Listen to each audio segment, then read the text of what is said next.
Chào mừng bạn đến với audio đọc truyện online Thường ẩn phần 2. Chương 3, gặp lại sau 8 năm. Bạch Lạc Nhân và Dương Mãnh đang nói chuyện hết sức vui vẻ thì một cảnh sát đi tới, gõ lên đầu Dương Mãnh một cái rồi đi đến trước mặt hai người, ném xuống một chồng tài liệu. Đây là báo cáo của tuần mới, phải chuyển ngay tới phân cục. Dương Mãnh hậm hực nhận lấy tập tài liệu, thở dài nói chuyện một chút cũng không yên thân. Để tôi đưa cậu qua, xe tôi đổ bên ngoài. Được Dương Mãnh vui vẻ cười he he, hôm nay tôi sẽ thử cảm giác ngồi xe quân đội. Trên đường đi, Dương Mãnh hỏi, Nhân Tử, loại máy bay nào cậu cũng lái được hả? Bạch Lạc Nhân yên lặng một lát, nhàn nhạt nói cũng gần như thế. Thế sao cậu không lái trực thăng qua đây? Chỉ khi có nhiệm vụ khẩn cấp phải di chuyển mới được lái, bình thường thì không cần thiết, cũng không phải có thể tùy tiện tìm một chỗ là hạ cánh được, còn không tiện bằng lái xe. Dương Mãnh tỏ ra cực kỳ hâm mộ Nhân Tử, cậu quá ngầu rồi. Bạch Lạc Nhân cười hừ một tiếng, ví dụ như bây giờ cậu có điều kiện phù hợp, có thể nhập ngũ làm phi công, cậu có đồng ý đi không? Dương Mãnh lắc lắc đầu không muốn. Không phải thế này là được rồi sao? Tôi còn ngưỡng mộ môi trường làm việc nhàn hạ của cậu. Mỗi ngày nếu không phải trực ban tuần tra, viết tài liệu, thỉnh thoảng mới có một nhiệm vụ khẩn cấp, tùy tiện cử vài người ra là có thể giải quyết rồi. Nào có nhẹ nhàng như cậu nói. Dương Mãnh hừ vài tiếng, ngay sau đó mặt liền biến sắc, có điều so với loại công việc của cậu, thì tôi đây đúng là nhàn hạ. Bạch Lạc Nhân yên lặng không nói gì. Dương Mãnh lại hỏi, Nhân Tử, ở đơn vị có khổ lắm không? Chẳng đến mức đổ máu như cậu nói, cũng tạm, khi mới bắt đầu có chút gian nan, hiện tại không còn cảm giác gì nữa. Đến bây giờ tôi vẫn nghĩ không thông, sao hồi đó cậu lại đột nhiên nhập ngũ? Có điều được chọn làm phi công cũng không hề dễ, người bình thường muốn làm cũng không làm được. Đặc biệt là người có quan hệ trong quân đội như cậu, biểu hiện tốt càng dễ được cân nhắc, tiền đồ trong tương lai vô cùng rộng mở a. Người anh em, cố gắng phấn đấu đi, nửa đời sau của tôi chỉ biết trông cậy vào cậu. Hai người nói chuyện liền đến cổng phân cục, Bạch Lạc Nhân dừng xe xong liền cùng Dương Mãnh tiến vào tòa văn phòng lớn của cục cảnh sát. Đi về phía này, Dương Mãnh hướng về phía Bạch Lạc Nhân nói. Bạch Lạc Nhân đang định quay lại thì chợt bị một bóng dáng cách đó không xa khiến bước chân không nhấc lên nổi, ngây ngốc đứng một chỗ. Phó cục không có đây sao? Nhã Tĩnh nhìn Cố Hải Anh, không gọi điện trước cho ông à? Cố Hải vừa đi vừa nói có việc gấp phải đi ra ngoài rồi, một tiếng sau quay lại. Thế anh có đợi không? Nhã Tĩnh vội vàng đi theo sau Cố Hải. Đến ngày mai rồi nói. Tốc độ đi của Cố Hải rất nhanh, Nhã Tĩnh muốn đi cạnh cậu, về cơ bản đều phải chạy bước nhỏ. Kết quả Cố Hải đột nhiên dừng lại, Nhã Tĩnh trọng tâm không vững, liền đâm vào sau người Cố Hải. Cố Hải đưa cánh tay giữ lấy hai vai Nhã Tĩnh, đề phòng cô bị ngã xuống. Sao đột nhiên đứng lại thế? Nhã Tĩnh đứng vững rồi mới hỏi. Đôi mắt Cố Hải nhìn thẳng về phía Bạch Lạc Nhân đứng đó không xa, khoảnh khắc đối mặt ấy, không gian xung quanh đều như đã ngưng động lại, khoảng cách không đến 2 mét, nhưng chẳng ai tiến lên thêm một bước, thậm chí chẳng thể thốt lên một lời chào. Dương Mãnh chọc chọc Bạch Lạc Nhân, kia không phải là Cố Hải sao? Bạch Lạc Nhân như người vừa tỉnh sau giấc mộng, khi ánh mắt nhìn thấy Cố Hải, đột nhiên có cảm giác phảng phất xa cách cả thế kỷ, quả thực đã 8 năm rồi sao? Dường như ngày hôm qua vẫn trong giấc mơ cùng người đó vui đùa ồn ào, hôm nay lại nhìn về phía cậu ấy, thoáng chốc đã trở thành một gương mặt xa lạ. Những đường nét trưởng thành trên gương mặt Cố Hải lại càng mê hoặc, cậu ta mặc bộ âu phục, mơ hồ xuất hiện đầy chững chạc, ánh mắt vẫn sắc bén như cũ, chỉ có điều những thâm ý chứa đựng trong đó Bạch Lạc Nhân đã không còn nhìn rõ nữa rồi. Bạch Lạc Nhân trong mắt Cố Hải cũng đã cởi bỏ vẻ bề ngoài ngây ngô, nụ cười đơn thuần như ánh mặt trời trong ký ức đã chẳng thể xuất hiện trên gương mặt đó nữa. Có những thứ bạn tưởng nó vẫn luôn ở đó, thực ra đã mất đi rất lâu rồi. Bạch Lạc Nhân chủ động tiến về phía Cố Hải, giang cánh tay nhiệt tình ôm lấy cậu. Khoảnh khắc buông ra, nghe thấy một câu chế nhạo của Cố Hải. Ở nước ngoài mấy năm quả nhiên có khác, lịch sự hơn ngày trước nhiều. Trái tim Bạch Lạc Nhân như vừa bị một vật nào đó đâm một nhát, khóe miệng vẫn cong lên như cũ. Cậu dường như đã cao thêm rồi. Nghe thấy câu nói này, Cố Hải cười lạnh một tiếng, đốt xương gãy cao thêm rồi. Nghĩ đến tai nạn ô tô 8 năm trước, Bạch Lạc Nhân đến hôm nay trong lòng còn sợ hãi. Cố Hải ra dấu trên trán Bạch Lạc Nhân một cái cậu dường như cũng cao thêm không ít.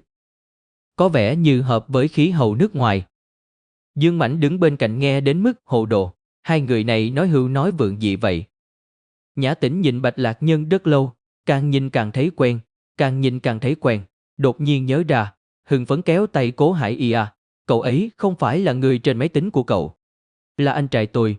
Cố Hải ngắt quãng câu nói của Nhã Tĩnh. 8 năm trước, nếu có thể dọa nạt Cố Hải gọi một tiếng anh, Bạch Lạc Nhân phải đắc ý 3 ngày. Hiện giờ Cố Hải chủ động gọi ra chữ anh, trong lòng Bạch Lạc Nhân lộ ra vài phần mất mát. Dương Mãnh nhìn Nhã Tĩnh một lúc không nhịn được liền mở miệng, người này là ai vậy? Đúng rồi, quên mất không giới thiệu với các cậu. Cố Hải gượng gạo kéo Nhã Tĩnh lại, ngoài cười trong không cười nhìn Bạch Lạc Nhân, vị hôn phu của tôi, em dâu tương lai của cậu. Trong lòng Bạch Lạc Nhân hỗn loạn một chút, có điều, 8 năm trong quân đội không phải là uổng phí, khả năng chịu đựng của cậu hiện tại sánh ngang với võ phi cơ chiến. Tốt quá, ngày kết hôn đừng quên gửi thiệp mời cho tôi, ngày trọng đại như vậy sao có thể thiếu anh trai cậu là tôi đây. Cố Hải cười nhạt, quên ai chứ sao quên cậu được, dù sao cũng phải biết ơn cội nguồn, hai chúng tôi chính là do cậu tác hợp thành. Khi ấy nếu không phải là cậu ngửi thấy mùi nước hoa trên người tôi quả thật vẫn không biết có người vừa gặp đã trúng sét ái tình với mình. Bạch Lạc Nhân nhàn nhạt trả lời, vậy khi chụp hình cưới cẩn thận một chút, đừng để em dâu tôi ngã xuống nước. Yên tâm đi, dù cho có rơi xuống nước, tôi cũng vớt được cô ấy lên.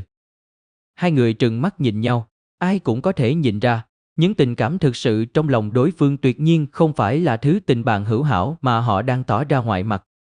Dương Mãnh không biết làm sao nhìn không thuận mắt, liền kỳ quái nói một câu, vậy hai người hiện tại là đi đến cục dân sự lĩnh giấy chứng nhận phải không? Có hai vợ chồng vừa vào đó ly hôn rồi, hai cậu cũng có thể qua đó cho tăng thêm không khí vui vẻ.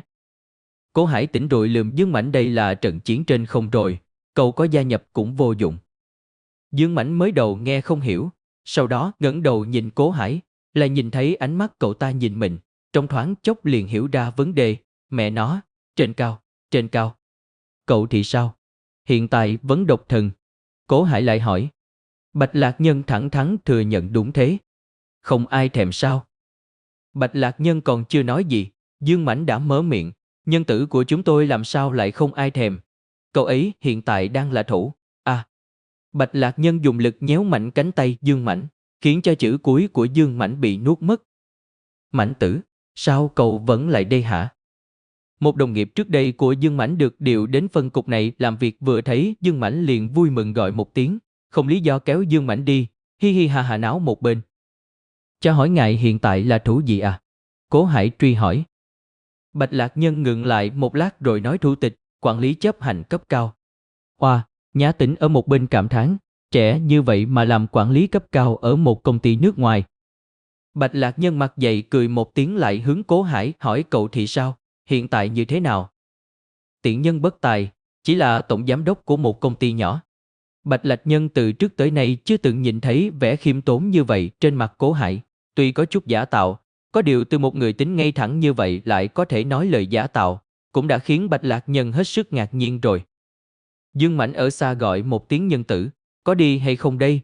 Tan làm rồi, tôi còn phải quay lại thu dọn đồ. Bạch Lạc Nhân một lần nữa nhìn về phía Cố Hải, đi đây. Cố Hải gật gật đầu. Gặp nhau trong thoáng chốc, bốn mắt chạm nhau, trong lòng sông cuộn biển gầm, trên mặt lại không chút gợn sóng. Bạch Lạc Nhân và Dương Mãnh ra khỏi cửa, liền túm lấy cậu ấy kéo ra giữa đường gọi xe. Chúng ta không phải lái xe đến sao? Dương Mãnh ngây ngốc hỏi, cái xe kia cậu không cần nữa hả? Bạch Lạc Nhân bình tĩnh nói, để sau đến lấy lại. Dương Mãnh lại càng hồ đồ, tại sao? Xe quân đội. Dương Mãnh quay đầu đúng lúc Cố Hải đi ra, dường như đã hiểu, liền đi theo Bạch Lạc Nhân gọi xe. Sau khi lên xe, Bạch Lạc Nhân từ đầu đến cuối ánh mắt đều hướng ra ngoài cửa sổ. Dương Mãnh không thể nhìn rõ biểu tình trên gương mặt cậu. Nhân tử. Sao cậu lại không cho Cố Hải biết chuyện cậu nhập ngũ? Bạch Lạc Nhân lúc này mới hướng ánh mắt quay lại, những đường nét trên gương mặt sắc sảo lộ ra vài phần kìm nén.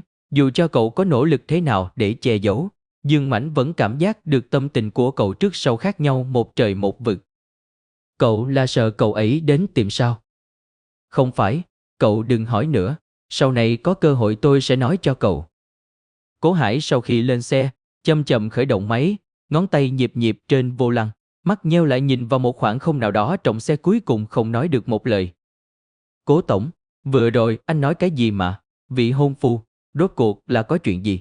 Tôi đều nghe đến hồ độ rồi. Mặt Cố Hải đột nhiên tối sầm, không báo trước mà nắm tay đấm mạnh vào vô lăng, cả xe đều rung lên. Nhã Tĩnh hồi học đại học đã tình cờ gặp Cố Hải, tính đến tận bây giờ đã có hơn 5 năm ở bên cạnh cậu ta, từ trước đến nay đều chưa bao giờ nhìn thấy biểu tình dữ dội như vậy trên gương mặt cậu. Anh đừng có hiểu lầm, Nhã Tĩnh có chút lúng túng, tôi biết là anh nói đùa, tôi cũng không để trong lòng, tôi chỉ là tùy tiện hỏi một câu. Câu nói chưa dứt, Cố Hải đã khởi động xe, sau khi ngoảnh đầu lại lập tức tăng tốc lao về phía đại lộ. Nhịp tim Nhã Tĩnh tăng theo tốc độ xe chạy càng ngày càng nhanh, Cố Hải không ngừng vượt xe, phanh gấp. Nhã Tĩnh một mực khuyên bảo Cố Hải đừng lái xe như vậy, rất nguy hiểm. Đang nói thì đỉnh xe chậm rãi mở ra, một luồng gió lạnh tràn vào, đến nỗi Nhã Tĩnh cảm thấy khó thở. Anh như thế này là thế nào? Bây giờ đang là mùa đông. Cố tổng, Cố Hải. Cố Hải đáp một câu, chỉ thế này mới có thể làm cho cô ngậm miệng.